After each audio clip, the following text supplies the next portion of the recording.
जी। बिस्मिल्लाहिर्रहमानिर्रहीम। अस्सलाम वालेकुम स्टूडेंट्स। स्टूडेंट्स, आज हमने बात करनी है बिजनेस फाइनेंस एसी 501 के लेसन नंबर 3, 4 और 5 की। इसके अंदर हमें तीन चीजें डिस्कस करनी है। एक तो हमें डिस्कस करना है थोड़ा सा इंट्रोडक्शन, क्योंकि लेसन नंबर 2 का जो एंड था वहीं से उसने 3 को स्टार्ट किया है, तो उसको हम दोबारा से थोड़ा सा गो थ्रू कर लेंगे ताकि चीजें हमारी रिवाइज हो जाए। यानी कि हमने बिजनेस की फॉर्मेशन के हवाले से बात करनी है, फॉर्म्स ऑफ बिजनेस। दूसरी चीज हमने बात करनी है यहाँ पे फाइनेंशियल मार्केट्स के, थोड़ा सा डिस्कशन करेंगे और फिर हम चले जाएंगे फाइनेंशियल स्टेटमेंट्स के ऊपर, जिसमें हमने बैलेंस शीट और इनकम स्टेटमेंट को डिटेल डिस्कस करना है आज के लेक्चर के अंदर।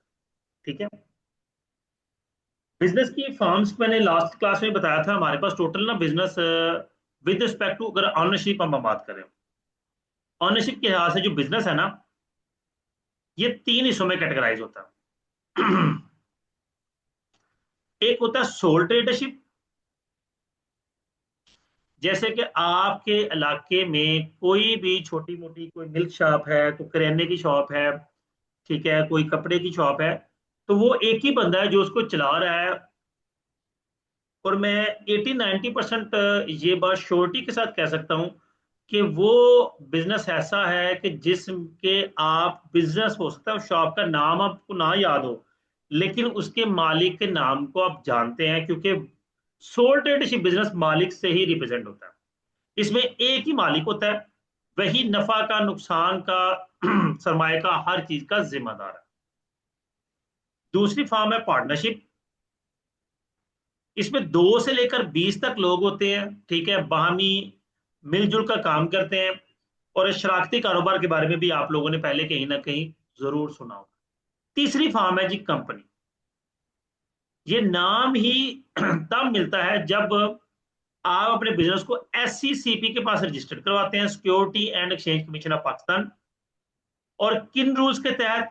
कंपनी एक्ट 2017, कंपनी एक्ट 2017 के तहत जब आप अपने बिजनेस को रजिस्टर्ड कराते हैं तो उसको नाम दे दिया जाता है कंपनी का। ये आगे दो तरह का होता है, एक प्राइवेट कंपनी होती है, एक पब्लिक कंपनी होती है। ये जी तीन फॉर्म्स हैं, जिनको थोड़ा सा हम आगे गो थ्रू करेंगे। अब सोल ट्रेडरशिप के एडवांटेजेस की बात करें तो इजी स्टार्ट है, कोई रजिस्ट्रेशन रिक्वायर्ड नहीं है, कोई इसकी डॉक्यूमेंटेशन रिक्वायर्ड नहीं है। एक ही बंदा है, वही नफा नुकसान का तमाम मामला तो उसके हैं, ठीक है। और इस पर टैक्सेशन भी सिंगल होती है, यानी कि जो उसने मुनाफा कमाया साल के बाद उसने उस पर टैक्स पे कर देना। मैं टैक्स कंसल्टेंट हूँ और हम यही मामला हैंडल करते हैं। अब आजकल टैक्स की रिटर्न जा रही हैं और हम अपने क्लाइंट्स की रिटर्न जमा कर रहे हैं। तो उसमें यही है कि जो इंडिविजुअल है, जो सिंगल पर्सन है, जो अपना बिजनेस स्टार्ट कर रहा है, चला रहा है, उसे साल के एंड पे सारा कैलकुलेट करना है, जी मुझे इतना नफा हुआ है, मेरा इतना टैक्स बनता है, वो टैक्स उसने पे करना है और मामला क्लियर हो जाए। डिसएडवांटेज की बात करें तो इसकी लाइबिलिटी अनलिमिटेड है, और ये सबसे बड़ा डिसएडवांटेज है कि अगर बिजनेस में नुकसान हो जाता है, उसका सरमाया भी गया, जो लोन लिया हुआ था वो भी गया, तो अब वो जो लोन वाले हैं वो आके उसे पकड़ेंगे कि जनाब हमारा लोन वापस करो, उसे अपनी पर्सनल प्रॉपर्टी भी सेल करनी पड़ेगी। तो this is called unlimited liability. दूसरा, उसकी लाइफ उस ऑनर तक होती है, ऑनर फौत हो गया या छोड़ गया तो बिजनेस भी खत्म, ठीक हो गया। पार्टनरशिप की अगर हम बात करें तो पार्टनरशिप में 2 से लेकर 20 तक लोग होते हैं। एक जनरल पार्टनरशिप होती है, all partner share gain and losses and all have unlimited liability. Liability इसमें भी अनलिमिटेड होती है, ठीक है। अनलिमिटेड मैंने बताया कि जिसमें आपकी पर्सनल प्रॉपर्टी रिस्पॉन्सिबल है इन केस ऑफ लॉस। अगर पर्सनल प्रॉपर्टी रिस्पॉन्सिबल ना हो तो अ, वो लिमिटेड लाइबिलिटी कहलाती है। अब देखिए, लिमिटेड पार्टनरशिप उसी का एक जुज है कि इसके अंदर अगर 2 4 5 7 10 पार्टनर्स भी हैं, तो मिनिमम एक पार्टनर जरूर ऐसा होगा जिसकी लाइबिलिटी अनलिमिटेड होगी, बाकी सबकी लिमिटेड हो सकती है। वैसे लिमिटेड पार्टनरशिप में एक बंदा जो कि हो सकती है, मैं कह रहा हूँ, वैसे नॉर्मली जो लिमिटेड पार्टनरशिप होती है उसमें अगर कोई माइनर मौजूद है तो उसकी लाइबिलिटी लिमिटेड कर दी जाती है, क्योंकि वो बिजनेस के अफेयर्स में शामिल नहीं हो सकता। एडवांटेजेस में, जब 2 से ज्यादा लोग होते हैं, कैपिटल ज्यादा अवेलेबल होगा, इसे भी स्टार्ट करना आसान है, और सिंगल टैक्सेशन होती है। डिसएडवांटेजेस में आ जाए, अनलिमिटेड लाइबिलिटी है, partnership dissolve when one partner dies, कोई एक बंदा मर जाए या छोड़ जाए तो पार्टनरशिप डिसॉल्व हो जाएगी। इसकी ऑनरशिप ट्रांसफर करना डिफिकल्ट है, क्यों?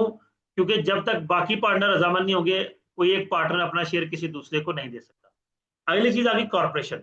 ये कंपनी जो मैंने टर्म यूज की थी इसी को कहते हैं, ये दोनों सेम ही नाम है। कारपोरेशन कह लें, कंपनी कह लें। ये एक लीगल एंटिटी होती है, सेपरेट होती है, डिस्ट्रिक्ट सेपरेट, डिफरेंट। आप जीएफसी फैन के मालिक को नहीं जानते, आप सुपर एशिया फैन के मालिक को नहीं, सुपर एशिया के मालिक को नहीं जानते, आप अटक सीमेंट के मालिक को नहीं जानते, आप हेस्कोल पेट्रोलियम के मालिक को नहीं जानते। क्यों? क्योंकि ये बिजनेस अपनी शनाख्त रखते हैं, इनकी अपनी आइडेंटिटी है और मालिक इनसे सेपरेट होता है। काम की बात भी चलो चलेंगे, आगे चलते हैं जी। इसकी ऑनरशिप की बात करें तो बोर्ड ऑफ डायरेक्टर्स होते हैं जो कि बिजनेस को रन कर रहे होते हैं, इनके नीचे मैनेजमेंट होती है जो कि तमाम मामला को लुक आफ्टर कर रहे हैं, एसेट्स को देख रहे हैं, डेट को देख रहे हैं, इक्विटी को देख रहे हैं। जो डेट होल्डर होते हैं उन्हें कर्जदार कहते हैं, और जो शेयर होल्डर होते हैं वही अल्टीमेटली बोर्ड ऑफ डायरेक्टर्स उन्हीं में से होते हैं।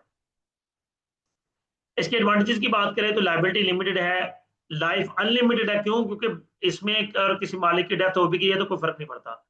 ऑनरशिप मैनेजमेंट सेपरेट है, ऑनरशिप राइट ट्रांसफर करना आसान है, ठीक है। क्यों? क्योंकि ये इसमें आम पब्लिक भी इन्वेस्ट कर सकती है। अगर फिर भी हम इनको डिटेल में पढ़ना चाहें तो मेरा सब्जेक्ट है MGT 211, उसकी ये एक लेसन लेक्चर है कंपनीज के हवाले से, वो प्रॉपर डिटेल लेक्चर है, 17-18 मिनट की मैंने उसमें डिटेल कंपनीज के बारे में डिस्कशन की है। एक लेक्चर पार्टनरशिप का सेपरेट है, उसमें 12-13 मिनट का लेक्चर है, डिटेल पार्टनरशिप के बारे में डिस्कस किया है। डिटेल मैंने सोल ट्रेडरशिप के बारे से डिस्कस किया है, और उन तीनों के लिंक्स मैं इंशाल्लाह इस लेक्चर के एंड पे दे दूंगा। आगे हम चलते हैं जी। Agency problem. एजेंसी बेसिकली कहलाती है, इसमें आप प्रिंसिपल एजेंट की टर्मिनोलॉजी को अंडरस्टूड कर लें। प्रिंसिपल एंड एजेंट, मिसाल के तौर पर ये जो सेल्समैन होते हैं ये अपने जिस भी बिजनेस के, फर्ज करें नेस्ले का सेलमैन आया, तो वो नेस्ले के बिहाफ पे एज ए एजेंट आपके पास आया, आपने जो उसे ऑर्डर प्लेस करना है, जो चीज दिखानी है, वो बेसिकली नेस्ले को आप ऑर्डर दे रहे हैं, ठीक है। नेस्ले का जो डिस्ट्रीब्यूटर, नेस्ले की कंपनी है, आप उसको ऑर्डर दे रहे हैं। तो वो जो बंदा आपके पास आया है वो एजेंट कहलाता है, और Nestle as a principal react करे, ठीक है। Agency relationship, principal hire an agent to represent their interest, stock holders hire managers to run the company, जो मैनेजर्स हैं वो एज एजेंट हैं। अब इनके दरमियान जो कंफ्लिक्ट अराइज होता है, उस कंफ्लिक्ट को एजेंसी प्रॉब्लम कहा जाता है। तो इसके बीच रूल्स एंड रेगुलेशंस होते हैं जिनके थ्रू इन चीजों को हैंडल किया जाता है। मैनेजरियल गोल्स में भी different from share holder goals. जो मैनेजरियल गोल्स हैं वो समटाइम शेयर होल्डर के गोल से डिफरेंट होते हैं। क्यों? क्योंकि मैनेजर का काम है, उसने बिजनेस के सर्वाइवल पे वर्क करना है, उसने अपने एसेट्स को देखना है, उसने बिजनेस की वर्किंग को देखना है। शेयर होल्डर के गोल्स डिफरेंट है, उनका मकसद पैसा अर्न करना है, उसका मकसद बिजनेस की लॉन्ग टर्म वर्किंग है, उनका मकसद बिजनेस की रिप्यूट है। Do share holders control managerial behaviour? Normally जब वोटिंग वगैरह होती हैं तब ये मामला होते हैं कि जब एनुअल जनरल मीटिंग, सालाना मीटिंग होती है, सालाना मीटिंग में वोटिंग की जाती है, उसमें मैनेजमेंट टीम को हायर किया जाता है, तो वहां पे ये रोल थोड़ा बहुत होता है उनके बिहेवियर को कंट्रोल करना। अदरवाइज रनिंग बिजनेस में ऐसा नहीं होता।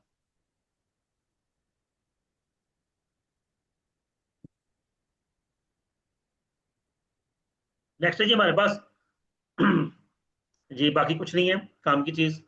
जो चीजें काम की थी वो थोड़ी सी हमने डिस्कस कर ली। इसको थोड़ा सा हाईलाइट कर लेते हैं, इन दो को हाईलाइट कर लेते हैं, आगे कुछ नहीं है जी। नेक्स्ट आता है जी लेसन नंबर 4 पे। इसके तो थोड़ा सा हम डिस्कस करेंगे फॉर्म के हवाले से और फाइनेंशियल मार्केट्स के हवाले से, ये थोड़ा सा मैं आपको बता के आगे प्रोसीड कर जाएंगे। फर्म कोई भी बिजनेस की अपनी को वर्थ है वो फर्म कहलाती है, यानी कि बिजनेस कोई भी है ना वो फर्म कहलाता है। वो कंपनी है, वो पार्टनरशिप है, वो सोल ट्रेडरशिप है, हर एक को बिजनेस, हर बिजनेस को फर्म कहेंगे, ठीक है जी। फाइनेंशियल मार्केट्स क्या है? कि ऐसी मार्केट्स जहां पे फाइनेंशियल इंस्ट्रूमेंट्स ट्रेड होते हैं, जैसे स्टॉक एक्सचेंज है वो एक फाइनेंशियल मार्केट है, ठीक है। बैंक्स जब आपस में लेन देन करते हैं तो बैंक्स का लेन देन जारी सी बात है वो मनी इंस्ट्रूमेंट्स के साथ होगा। करंट अकाउंट है, डिमांड ड्राफ्ट है, बैंक की बहुत सी प्रोडक्ट्स होती हैं, और सारी की सारी मनी रिलेटेड है। तो वो जहां पे ट्रेड हो रही है that is called financial markets. इसमें देखें, शॉर्ट टर्म डेट हो गया, लॉन्ग टर्म डेट हो गया, इक्विटी शेयर्स हो गए, ये सारी चीजें मनी रिलेटेड आइटम्स है। तो ये जहां पे ट्रेड होगी उसे फाइनेंशियल मार्केट्स कहा जाएगा, ठीक है। यहां तक इन चीजों को ध्यान में रखें। अब फाइनेंशियल मार्केट्स दो तरह की होती हैं, ये जरूर ये आपने रीड आउट कर लेना है। Primary market when corporation issue securities cash flow from investors to the firm.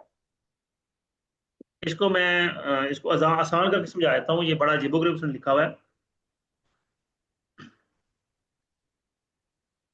कुछ जगह ढूंढ लें जहां पे हम इसको लिख सकें। चलिए इस तरफ एक साइड पे लिख देते हैं। देखिए, हमारे पास एक बिजनेस है, कंपनी। कंपनी बनी, कंपनी को कैपिटल ऑथोराइज होता है। ये चूंकि पब्लिक कंपनी है तो इसने पैसा पब्लिक से इकट्ठा करना है। मैंने पहले बताया कि इनकी डिटेल्स अगर आप पढ़ना चाहते हैं तो फिर आपको मेरे दूसरे कंपनी के लेक्चर को डिटेल में देखना होगा। तो अगर आपने I2B का MGD 211 का लेक्चर अच्छे से पहले उस सब्जेक्ट को पढ़ा हुआ है तो फिर आप इन चीजों को जानते हैं। पब्लिक कंपनी रजिस्टर्ड करवाई SECP के पास। अब उन्होंने मुझे कैपिटल ऑथोराइज कर दिया। उन्होंने कहा जी आप 10 करोड़ का कैपिटल इकट्ठा कर सकते हैं पब्लिक से, इससे ज्यादा नहीं कर सकते, ये मैक्सिमम क्या लिमिट है। मैंने क्या किया, इसको कन्वर्ट कर दिया कि 10 लाख शेयर्स, 10 लाख शेयर्स बना दिए और हर एक की प्राइस ₹10 होगी। ये मैंने छोटे छोटे हिस्से बना दिए, क्योंकि अब मैं जिस बंदे से भी रब्ता करूंगा, जनाब मेरी कंपनी में इन्वेस्ट करो, कोई कहेगा मैं जनाब 1,000 करता हूँ, कोई कहता है मैं 10,000 करता हूँ, कोई कहता है मैं 1 करोड़ करता हूँ, अब मैं किसका क्या हिसाब रखूंगा। तो मैंने क्या किया, मैंने अपने शेयर्स को पार्ट्स में डिवाइड कर दिया, 10 लाख शेयर्स बना दिए, यानी कि अपने कैपिटल को छोटे छोटे हिस्से बना दिए। शेयर कहते हैं हिस्से को, ठीक है। अक्सर लोग कहते हैं ना कि जनाब मेरा बिजनेस में कितना शेयर है या मेरे प्रॉपर्टी में क्या शेयर है। शेयर बेसिकली हिस्सा कहलाता है। तो मैंने अपने कैपिटल को छोटे छोटे शेयर्स में डिवाइड कर दिया। 10-10 रुपए का एक शेयर है, कोई बंदा 10 शेयर खरीदे, कोई बंदा 10 लाख शेयर खरीदे, उस पर डिपेंड करता है। अब हुआ क्या, कैपिटल ऑथोराइज हो गया। अब ये शेयर्स बेचने हैं, शेयर्स बना लिए, तो शेयर्स बेचने के लिए अंडर राइटर्स को हायर किया जाता है। मैंने पीछे ये टर्मिनोलॉजी छोड़ी है, इसलिए छोड़ी थी क्योंकि मैंने इसको आगे डिस्कस करना था। अंडर राइटर्स को हायर किया जाता है। बाकी पीछे छोड़ी, यहीं पे छोड़ी, आप पीछे छोड़ी है। ये अंडर राइटर्स क्या करते हैं, ये हमारे शेयर सेल आउट करवाते हैं। अब जब मेरे शेयर्स, अब ये शेयर्स पहली दफा सेल हो रहे हैं, तो ये पब्लिक को सेल करवाएंगे shares.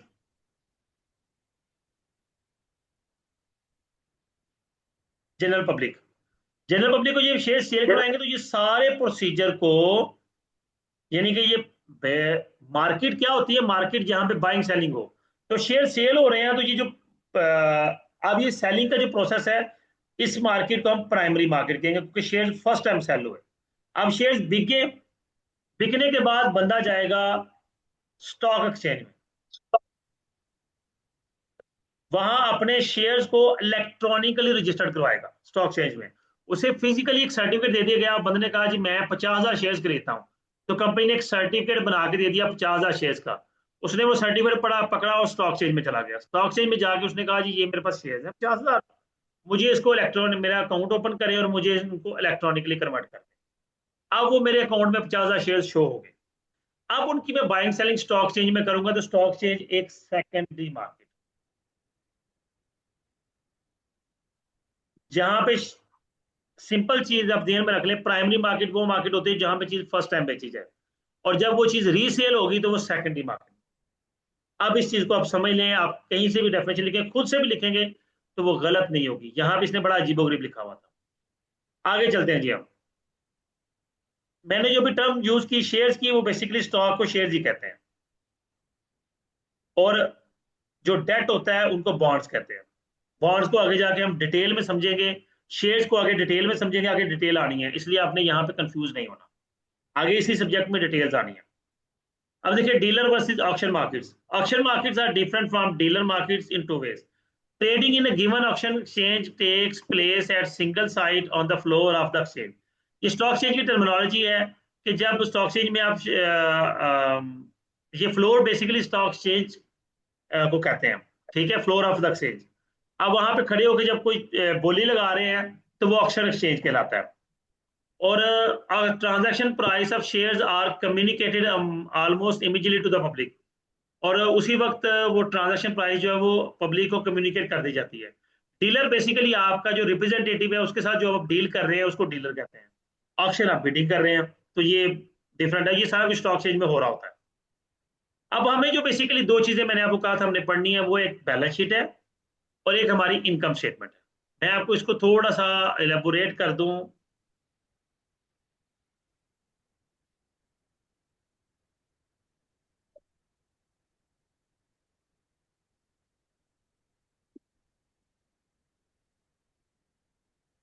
Just hold on students. ACC 501 जी। ये एक मेरे पास पेज है, यहाँ पे कुछ लिखते हैं और काम की बात करते हैं। अच्छा, ये होगा क्या, बात करेंगे बैलेंस शीट की।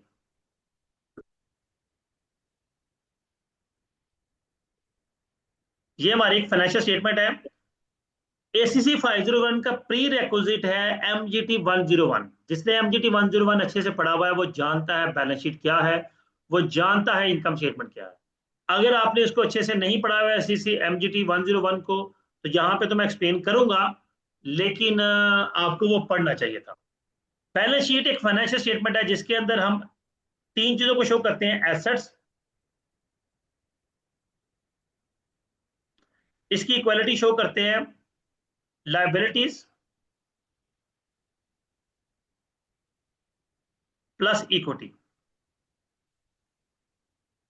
इक्विटी कहते हैं सरमाया कैपिटल को। लाइबिलिटीज दो तरह की होती हैं, एक करंट लाइबिलिटी होती है और एक लॉन्ग टर्म लाइबिलिटी होती है। एसेट्स भी दो तरह के होते हैं, एक नॉन करंट एसेट्स होते हैं और दूसरे आगे करंट एसेट्स। ऐसे एसेट जिनका टर्नओवर एक साल से कम है वो करंट एसेट्स होते हैं। इनमें आपके वो लोग जिनसे हमने पैसे लेने हैं, यानी कि अकाउंट रिसीवेबल जिनको कहते हैं। अब ये टर्मिनोलॉजीज आपने MGT 101 में समझनी है। भाई यहाँ पे ये टर्मिनोलॉजी समझाने लग गया तो फिर मैं लेक्चर पढ़ा बैठा हूँ। अकाउंट रिसीवेबल क्या होते हैं, एसेट्स क्या होते हैं, लाइबिलिटीज क्या होती हैं, इक्विटी क्या होती है, ये चीजें यहाँ नहीं मैं समझानी, मैंने आपको सिर्फ बैलेंस शीट समझानी। ठीक है, आपने ये टर्मिनोलॉजी समझनी है तो फिर MGT 101 का जो मेरा प्ले लिस्ट है उसमें जाके आप फाइनेंशियल स्टेटमेंट, जो एसेट और लाइबिलिटीज इक्विटी, इनका एक सेपरेट लेक्चर मौजूद है, उस लेक्चर को सुन लें। मैं ट्राई करूंगा इस लेक्चर में उसकी भी क्या नाम, उसका लिंक दे दूं। ओके, ये अकाउंट रिसीवेबल्स हो गए, आपकी इन्वेंट्री हो गई, आपका कैश हो गया, और भी चीजें जो जो जिन ऐसे ऐसे एसेट जिनका एक साल से कम टेन्योर होता है। नॉन करंट एसेट में आपकी बिल्डिंग आ गई, आपकी क्या नाम उसका, कोई व्हीकल आ गई, इनटेंजिबल एसेट्स आ गए, गुडविल वगैरह, गुडविल लिख देते हैं, कोई पेटेंट्स आ गए, कोई फर्नीचर आ गया, वो एसेट जिनका टेन्योर एक साल से ज्यादा होता है। इस तरह करंट लाइबिलिटी भी सेम है। अकाउंट्स पेबल आ जाएंगे, जितने भी पेबल्स आएंगे वो सारे के सारे करंट लाइबिलिटीज आपके जितने भी पेबल्स होंगे। ठीक है, लॉन्ग टर्म में आपने को डेट लिया हुआ है, आपने को बॉन्ड्स इशू किए हुए हैं। बॉन्ड्स के बारे से मैंने पहले भी बताया कि ये हमने आगे लेक्चर नंबर 17-18 में जाके डिस्कस करना है। जहां पे करेंगे तो आप लोगों के लिए कंफ्यूजन का बायस होगा। शेयर्स और बॉन्ड्स को हमने डिटेल में डिस्कस करना है, और ये सारे टॉपिक जो है ना आफ्टर मिड के हैं। बिफोर मिड एक दो लेसन है, बाकी सारे आफ्टर मिड है। इक्विटी सरमाया को कहते हैं। ये जी आपकी बैलेंस शीट की चीजें हैं। दूसरी हमने स्टेटमेंट डिस्कस करनी थी, इनकम स्टेटमेंट। इसको हम नेक्स्ट डिस्कस करते हैं, यानी कि पहले बैलेंस शीट को कंप्लीट कर लें, तो फिर हम आते हैं इनकम स्टेटमेंट पे। अब वापिस आते हैं ये हैंडआउट्स के ऊपर। टोटल एसेट्स में आपके करंट एसेट्स और फिक्स एसेट्स आ जाते हैं। फिक्स एसेट में इंटेंजिबल और टेंजिबल दोनों आते हैं। अब देखें, बिल्डिंग जो है वो टेंजिबल है,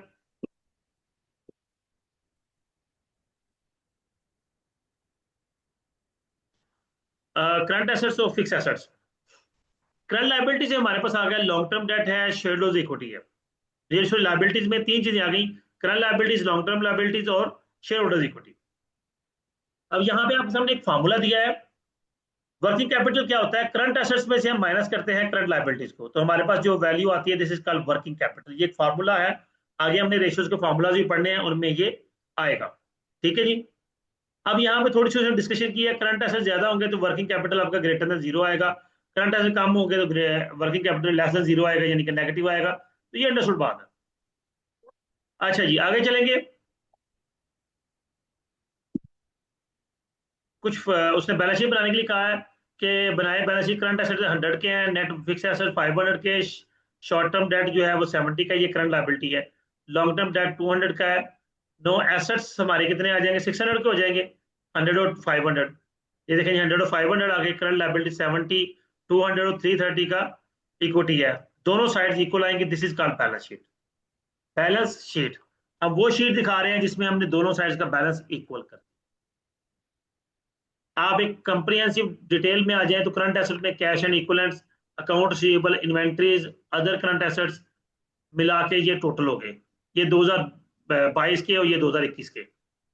फिक्स एसेट में प्रॉपर्टी प्लांट इक्विपमेंट, उसमें से डेप्रिसिएशन माइनस की है। अच्छा, डेप्रिसिएशन क्या होती है? डेप्रिसिएशन होती है decrease in the value of asset through wear and tear. हमारा जो अगला लेक्चर होना है, लेक्चर नंबर 6 जो है वो डेप्रिसिएशन का ही है। यानी कि इस लेक्चर के बाद कल नेक्स्ट मंडे को जो हमने पढ़ना है वो डेप्रिसिएशन पढ़नी है हमने। उसके बाद प्रॉपर्टी प्लांट इक्विपमेंट है, इंटेंजिबल एसेट्स है, टोटल हमने कर लिया हमारे। ये फिक्स एसेट्स आ गए 1118 के, और टोटल एसेट्स हो गए 1879 के 2022 के। इस तरह लाइबिलिटी साइड पे आ जाए, अकाउंट्स पेएबल है, नोट्स पेएबल है, अक्रूड एक्सपेंसेस हैं, ये करंट लाइबिलिटीज हैं। लॉन्ग टर्म लाइबिलिटी में आपके डेफर्ड टैक्सेस हैं, वो टैक्सेस जो हम एडवांस में पे कर चुके हैं, क्योंकि वापस नहीं मिलने से लॉन्ग टर्म लाइबिलिटी होती है। लॉन्ग टर्म डेट आ गया हमारे पास, तो ये हमारे टोटल लॉन्ग टर्म लाइबिलिटीज आ गई, और ये टोटल करंट लाइबिलिटीज थी। अब शेयर होल्डर इक्विटी में प्रेफर्ड स्टॉक है, कॉमन स्टॉक है, कैपिटल सरप्लस है, लेस ट्रेजरी स्टॉक है, टोटल इक्विटी है हमारे पास, सारा कुछ आ गया 1879। अच्छा, यहाँ पे एक प्रेफर्ड स्टॉक आपको नहीं समझ आया होगा, कॉमन स्टॉक समझ नहीं आया होगा, रिटेन अर्निंग नहीं आया होगा, ट्रेजरी स्टॉक, ये सारी चीजें हमने आगे जाके डिस्कस करनी है, लेकिन मैं कुछ चीजें बता भी देता हूँ।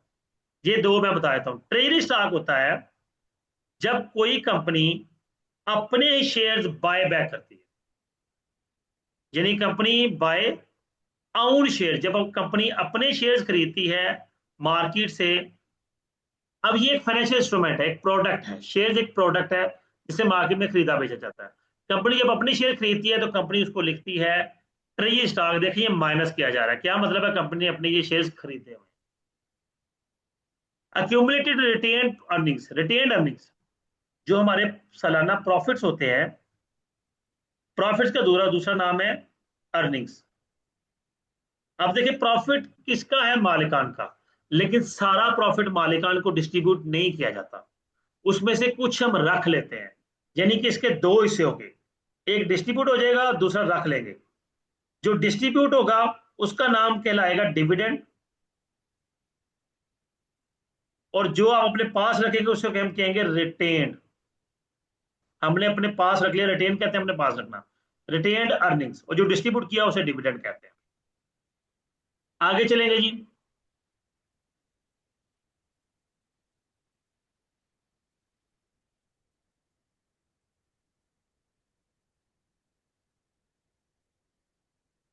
अच्छा जी, वैल्यू वर्सेस कॉस्ट, ये टर्मिनोलॉजी है, यहाँ डिटेल में पढ़ने की जरूरत नहीं है, सिर्फ टर्मिनोलॉजी को समझ लें।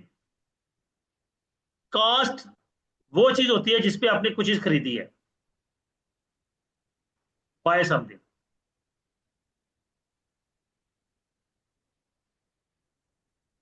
आप मोबाइल पर मेरा लेक्चर ले रहे हैं, लैपटॉप पे ले रहे हैं, तो आपने वो लैपटॉप किसी मोबाइल किसी वैल्यू पे खरीदा है, फर्ज करें 50,000 का खरीदा है, उसे खरीदे हुए 4 साल गुजर गए हैं। क्या अभी आप उसे 50,000 का सेल कर सकते हैं? बिल्कुल नहीं। वो सब 20,000 का सेल हो, वो 22 का हो, 25 का हो, 30 का हो। तो अब वो जो 30,000 है वो उसकी कॉस्ट नहीं है, बल्कि वो उसकी वैल्यू, करंट वैल्यू। आगे टर्म आती है मार्केट एंड बुक वैल्यू। आप अब देखें, आप एक एसेट को डेप्रिसिएट कर रहे हैं, फर्ज करें मोबाइल को ही आप डेप्रिसिएट कर रहे हैं, आपने 4 साल पहले खरीदा था, आप हर साल उसकी 5,000 की डेप्रिसिएट कर रहे हैं, तो उसकी बुक वैल्यू चल रही है जी 30,000। मार्केट में बेचने के पता चला जी मार्केट में कह रहे हैं 22,000 का मिलेगा, हम खरीदेंगे। तो मार्केट वैल्यू और बुक वैल्यू ये चीज होती है कि आप कोई चीज आपके बुक्स में किस क्या रेट शो हो रहा है, और मार्केट में। वैसे ये मैं मिसाल दे रहा था, वैसे होता ये है, जो शेयर्स होते हैं उनकी मार्केट वैल्यू और बुक वैल्यू होती है। कि बुक्स में मेरे पास शेयर जो है वो 10 रुपए का है, मार्केट में हो सकता है वो 42 रुपए का सेल हो रहा हो, तो वो मार्केट वैल्यू हो गई, और ये बुक वैल्यू होगी।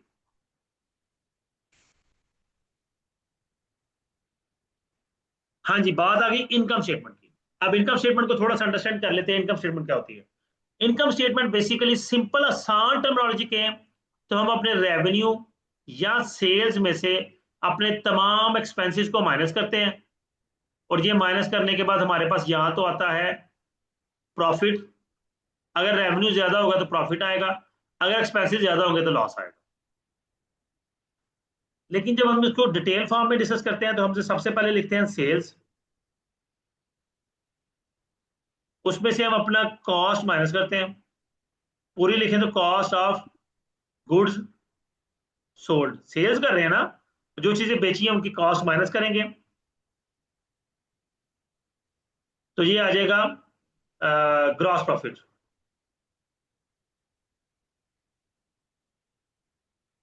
लेस करेंगे ऑपरेटिंग एक्सपेंसेस।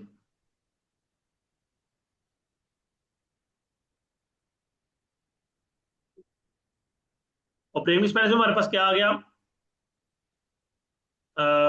एडमन, जो एडमिनिस्ट्रेशन के एक्सपेंसेस हैं, और सेलिंग एक्सपेंसेस। तो हमारे पास आ जाएगा profit before interest and tax. इसे ऑपरेटिंग प्रॉफिट भी कहते हैं।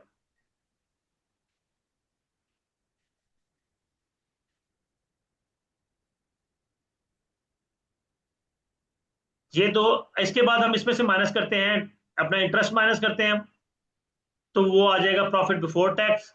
और फिर टैक्स माइनस करते हैं तो नेट प्रॉफिट हमारे पास आ जाता है। अब हम इसको वापस लेके आते हैं हैंडआउट्स पे, देखते हैं क्या देता है वो हमें। देखें जी, आपके पास ऑपरेटिंग रेवेन्यू जी आपकी सेल्स है, लेस आपने सीजीएस माइनस किया, और जनरल एडमिन एक्सपेंसेस डायरेक्टली उसने माइनस कर दिया, डेप्रिसिएशन माइनस कर दिया, डायरेक्टली ऑपरेटिंग इनकम आ गई। उसने ग्रॉस प्रॉफिट नहीं निकाला, इन दोनों को माइनस करें तो हमारे पास ग्रॉस प्रॉफिट आता है। फिर ये दो चीजें माइनस करें तो ऑपरेटिंग प्रॉफिट आता है। कोई अदर इनकम हो आपकी वो ऐड कर लेंगे तो हमारे पास आ जाएगा earning before interest and tax. Interest minus करेंगे तो अर्निंग बिफोर टैक्स या प्रॉफिट बिफोर टैक्स या प्री टैक्स इनकम आ गई। टैक्स माइनस करेंगे तो हमारे पास आ जाएगा नेट इनकम। इसमें से आप ये देखें, नेट इनकम को उसने 200 में कैटेगराइज किया, कुछ रिटेन अर्निंग रख ली, कुछ डिविडेंड हो गया। ठीक है जी, आगे चलेंगे जी। ये मल्टीपल उसने बनाई हुई है, छोटी छोटी चीजें सिखा रहा है कि non operating section this this this this, हमें इनको जरूरत नहीं है। ये नेट इनकम हमारी बॉटम लाइन पे आ गई। ठीक है जी। हाँ जी।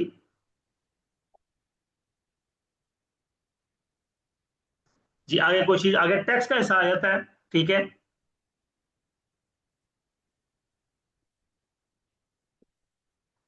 ये लेसन नंबर 5 का टैक्स पोर्शन जो है, ये इंशाल्लाह हम डेप्रिसिएशन के साथ डिस्कस करेंगे, क्योंकि लेसन नंबर 6 सेपरेट डिस्कस करना है, तो टैक्स का पोर्शन मैंने उसके साथ अटैच करना है।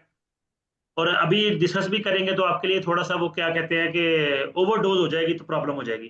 तो हम इस लेक्चर को यहाँ पे क्लोज करेंगे जी स्टूडेंट्स। उम्मीद करता हूँ ये लेक्चर आपके लिए अंडरस्टैंडिंग होगा। वीडियो को लाइक कीजिएगा, कमेंट कीजिएगा, अपना ख्याल रखिएगा। अल्लाह हाफिज।